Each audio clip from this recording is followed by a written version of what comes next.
अरे ओढ़नी ओढ़नी, अरे ओढ़नी ओढ़नी। अरे अरे कहाँ से आवतारू हो? हई दागी कैसन बा? अरे अरे धर सरे धर धर धर।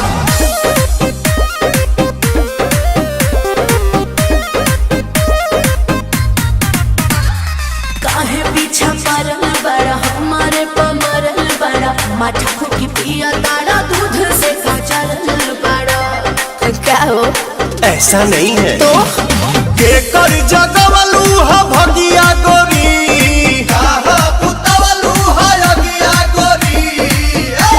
तो हरी हरी ओढ़नी तो हर छूटल कवन बगिया ए गोरी।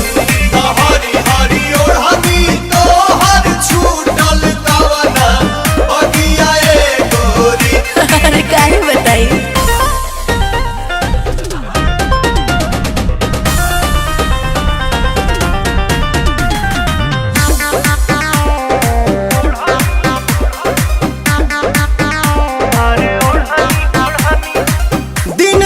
कौन न देखलू कैलेंडर, कैलू बगानी में जवानी सरेंडर। खेले ता टेंडर हो पी के बलेंडर। ऐसे तू ना मनवा बात भीतर के का जनवा।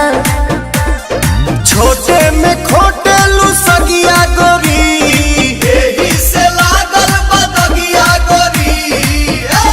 तो हरी हरी ओढ़नी तो हर छूटल कमना बगिया ए गोरी।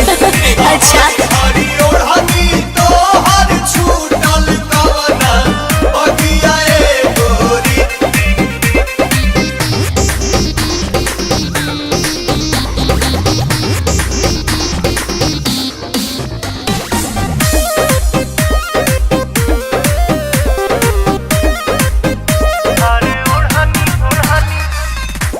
प्रियांशु से देखावेलू तुम कर, चलता तो हर पवन में से चक्कर। चलता चक्कर हो पिएलू साकर।